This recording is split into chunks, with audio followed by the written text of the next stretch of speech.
Warahmatullahi wabarakatuh. Perkenalkan, nama saya Ubaidillah dari Universitas Islam Malang, Fakultas Ilmu Administrasi, Prodi Administrasi Publik. Di sini saya akan mereview buku pelayanan publik yang ditulis oleh dosen saya, Pak Hayat.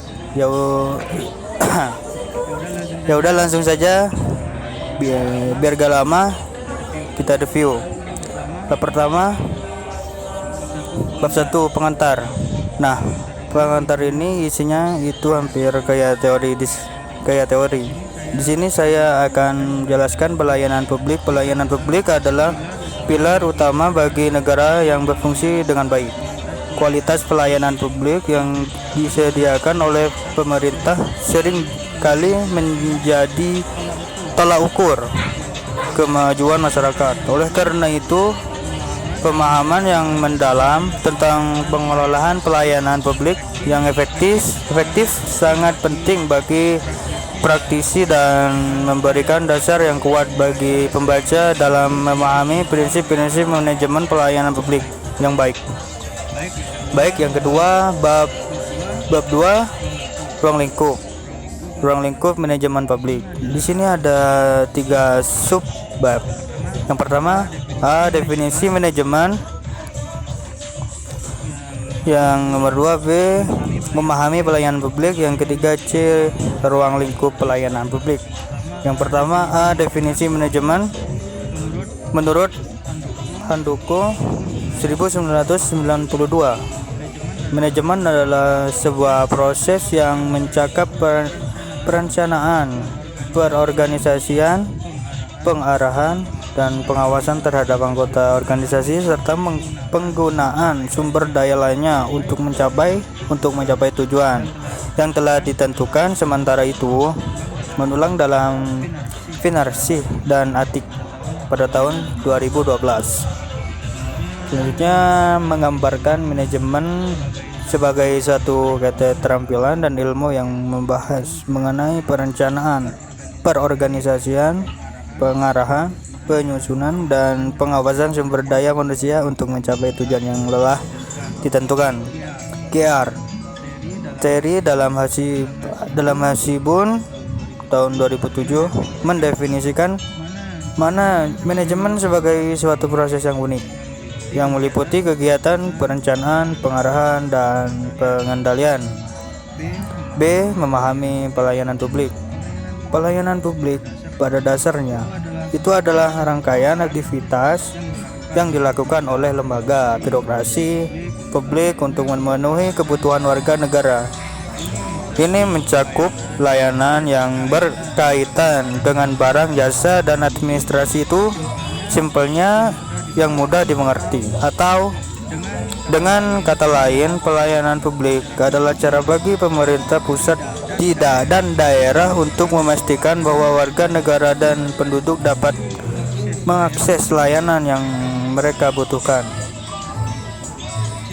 C. Ruang lingkup pelayanan publik. Seperti yang telah kita bahas sebelumnya, pelayanan publik itu memiliki cakupan yang luas dalam diskusinya, sehingga perlu penjelasan lebih lanjut mengenai ruang lingkup pelayanan publik yang menjadi fokus dalam buku ini. Dan ada beberapa poin yang perlu dipahami mengenai ruang lingkup dan dasar hukum pelayanan publik Indonesia. 1. Barang publik melibatkan penyediaan barang atau fasilitas yang dapat dinikmati oleh masyarakat secara umum, seperti air bersih, listrik, dan transportasi. Pelayanan barang publik merujuk pada layanan yang disediakan oleh pemerintah. Yang nomor 2 itu pelayanan jasa publik. Pelayanan ini termasuk dalam kategori layanan yang disediakan oleh lembaga pemerintahan atau badan usaha dan negara, seperti layanan kesehatan, pendidikan, dan perbankan. Pelayanan jasa publik merujuk pada beragam layanan yang diberikan oleh pemerintah, badan usaha milik negara yang tersingkat BUMN itu. Yang nomor 3 itu pelayanan administrasi. pelayanan administrasi itu terlibat dalam proses administrasi seperti pengolahan dokumen, pemberian izin, dan pengaduan pelayanan publik administrasi. Bab 3. Dasar hukum dan regulasi pelayanan publik.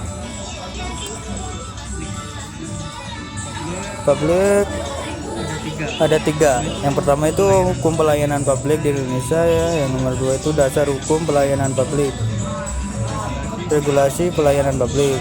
Yang nomor 1 tuh hukum pelayanan publik di Indonesia. Hukum pelayanan publik di Indonesia itu mengatur kewajiban pemerintah dan masyarakat dalam memperoleh layanan yang berkualitas dan penyelenggara negara, baik di tingkat pusat maupun daerah. Tujuan itu hukum ini adalah menciptakan pelayanan yang profesional, transparansi, dan akuntabel. Yang nomor itu dasar hukum pelayanan publik. Undang-Undang nomor 25 tahun 2009 tentang pelayanan publik mengatur hak dan tanggung jawab negara dalam memberikan layanan kepada warga negara dan penduduk. Dalam Undang-Undang nomor 25 tahun 2009 tentang pelayanan publik, pasal 4 menjelaskan prinsip-prinsip pelayanan publik yang setidaknya harus meliputi: 1. Kepentingan umum, 2. Kepentingan hukum, 3. Kesamaan hak, 4. Keseimbangan hak dan kewajiban. Yang terakhir nomor 5, keprofesionalan. C. Regulasi pelayanan publik.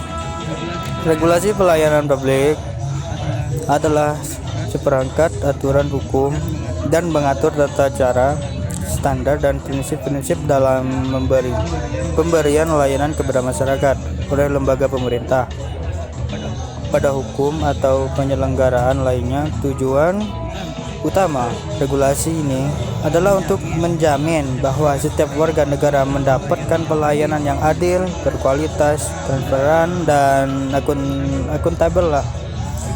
Regulasi ini mencakup ketentuan mengenai hak dan kewajiban pengguna serta penyelenggaraan layanan, standar pelayanan minimal, mekanisme pengaduan, serta pengawasan terhadap pelaksanaan pelayanan publik. Bab 4. Prinsip-prinsip pelayanan publik. Ada 4 sub bab di sini. Yang pertama, prinsip pelayanan publik. Yang kedua, kritik terhadap NPM. Yang ketiga, Neo Public Service atau bisa disingkat NPS. Yang terakhir, tantangan NPS. Yang pertama itu tadi kan itu apa itu namanya? Prinsip pelayanan publik ya. Yang pertama, prinsip pelayanan publik itu adalah dasar-dasar atau nilai-nilai yang harus dijadikan acuan oleh penyelenggara layanan dalam memberikan pelayanan kepada masyarakat.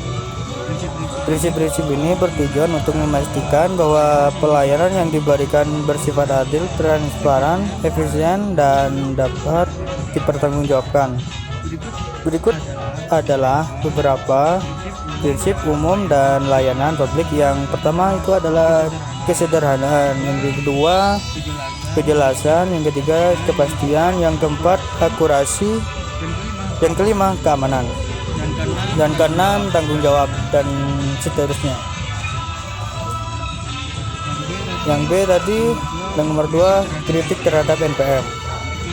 Neo Public Management adalah pendekatan dalam administrasi publik yang mengadopsi prinsip-prinsip manajemen sektor swasta ke dalam sektor publik dengan fokus dan efisiensi hasil dan akuntabilitas. Meskipun NPM pernah dipandang sebagai solusi inovasi untuk meningkatkan kinerja birokrasi, pendekatan ini tidak lepas dari berbagai kritik, antara lain yaitu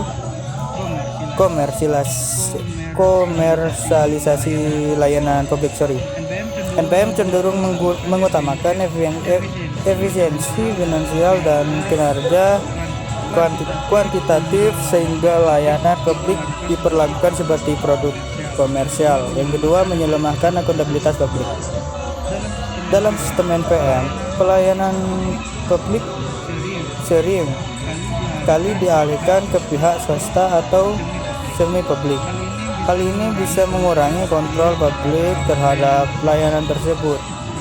Yang ketiga, peningkatan ketimpangan akses dengan adanya logika pasar sektor-sektor yang kurang menguntungkan secara ekonomi, misalnya layanan untuk masyarakat miskin atau daerah terpencil cenderung terabaikan lah karena tidak dianggap efisiensi secara bisnis.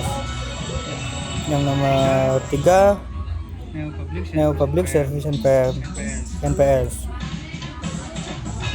Publik yang disingkat NPS adalah pendekatan dalam administrasi publik yang menekankan pelayanan kepada warga negara sebagai mitra bukan sebagai pelanggan. Dikembangkan oleh Janet dan Robert Denhart, NPS muncul sebagai respon terhadap kekurangan dari pendekatan public manajemen yang terlalu berorientasi pada efisiensi dan logika pasar. Nomor 4 tuh tantangan NPS menurut Ansel dan Guest pada tahun 2008, Asokwa kalau nggak salah 2013, Sinha lainnya itu tahun 2023. Berikut adalah tantangan dan peluang yang dihadapi dalam pengolahan public service NPS di era digital dan masa mendatang. Yang nomor 1 itu keamanan siber, kesenjangan digital, manajemen data, keterlibatan warga, aksesibilitas layanan, transparansi dan akuntabilitas. Bab 5, kualitas pelayanan publik. Itu ada 4 sub bab. Yang pertama itu pengertian kualitas pelayanan publik, ya benar. Yang nomor 2 itu dimensi kualitas pelayanan publik. Yang nomor 3 unsur-unsur kualitas pelayanan publik. Yang nomor 4 yang terakhir itu faktor kualitas pelayanan publik, bos.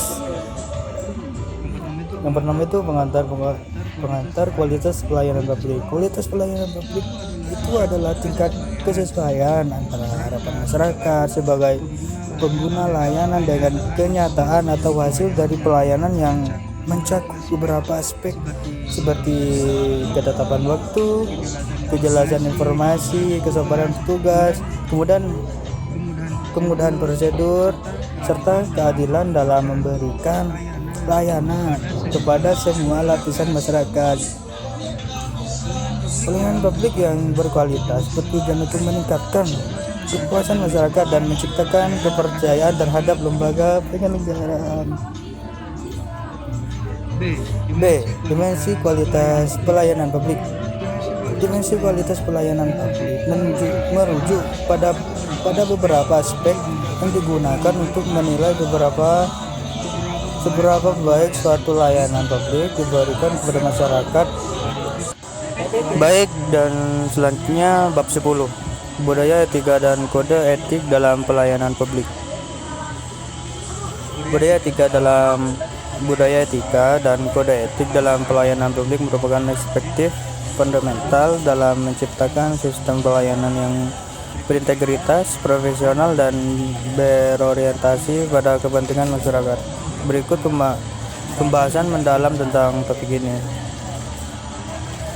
Pengertian dan signifikasi budaya etika dalam pelayanan publik adalah seperingkat nilai, norma, dan praktik budaya yang mendasari perilaku pegawai publik dan melaksanakan tugas. Sementara kode etik merupakan pedoman formal yang mengatur standar perilaku dan integritas yang diharapkan.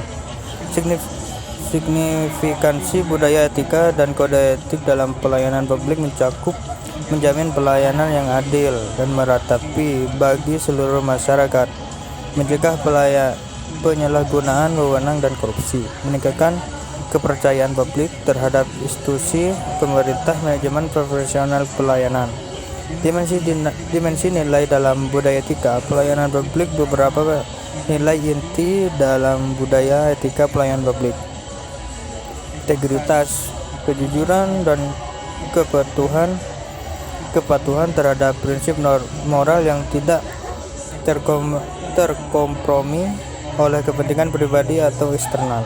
Akuntabilitas, keterbukaan dalam proses pengambilan keputusan dan tindakan sehingga dapat diketahui dan diawasi oleh pemangku kepentingan. Netralitas, bersikap objektif dan tidak berpihak dalam memberikan pelayanan tanpa memandang status sosial, ekonomi, dan afiliasi politik. Profesionalisme, menjalankan tugas dengan kompetensi tinggi, dedikasi, dan sesuai dengan standar profesi. Budaya etika dan kode etik dalam pelayanan publik bukan sekedar atau formal, melainkan fondasi bagi terwujud tata kelola pemerintahan yang baik. Keberhasilan implementasinya membutuhkan komitmen dan seluruh elemen organisasi, mulai dari pemimpin hingga pegawai di lini terdepan.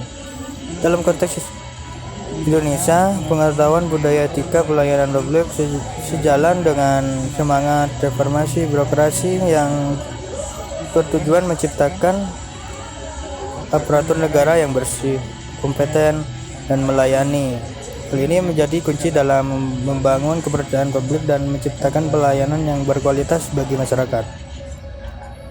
Dan selanjutnya kita bahas bab 11, transparan, akuntabilitas, responsibilitas, partisipasi publik, dan integrasi pelayanan publik. Transparansi dalam pelayanan publik merupakan prinsip yang menekankan keterbukaan informasi dan proses pengambilan keputusan kepada masyarakat. Pemerintah yang transparan membuka akses informasi mengenai kebijakan, anggaran, dan program-program yang dijalankan. Penerapan transparansi mencakup publikasi dokumen-dokumen resmi, laporan keuangan. Akuntabilitas merujuk pada kewajiban pemerintah untuk mempertanggungjawabkan setiap keputusan dan tindakan yang diambil kepada pemangku kepentingan, terutama masyarakat. Prinsip ini menuntut adanya mekanisme pertanggungjawaban yang jelas dan yang terukur atas penggunaan sumber daya publik. Responsibilitas berkaitan dengan kepatuhan terhadap hukum dan peraturan yang berlaku dalam perjalanan tugas pemerintahan. Pemerintah yang bertanggung jawab menjalankan kewajiban sesuai dengan mandat yang diberikan dan norma-norma yang ditetapkan dalam perundang-undangan. Prinsip ini menekankan bahwa setiap kebijakan itu dan tindakan pemerintahan harus selaras dengan tujuan bernegara dan kepentingan masyarakat luas. Pemerintah harus memastikan bahwa setiap program yang dijalankan memiliki dasar hukum yang kuat dan sejalan dengan nilai-nilai yang dianut dalam masyarakat. Baik, selanjutnya partisipasi publik. Partisipasi publik merupakan keterlibatan aktif masyarakat dalam proses pengembalian keputusan dan implementasi kebijakan publik. Prinsip ini mengetahui bahwa masyarakat itu hanya sebagai penerima layanan, tetapi juga sebagai mitra dalam pembangunan. Terus selanjutnya integrasi pelayanan publik. Integrasi pelayanan publik itu mencakup upaya untuk mengkoordinasikan dan mensinergikan berbagai layanan pemerintahan agar dapat diakses secara mudah dan efisien oleh masyarakat. Pendekatan ini bertujuan untuk mengatasi fragmentasi dalam birokrasi yang sering kali menyebabkan prosedur pelayanan publik. Pelayanan terbelit-belit dan memakan waktu. Baik, sekian dari revisi dari saya. Mohon maaf kalau ada salah. Saya tutup. Wassalamualaikum warahmatullahi wabarakatuh. Terima kasih.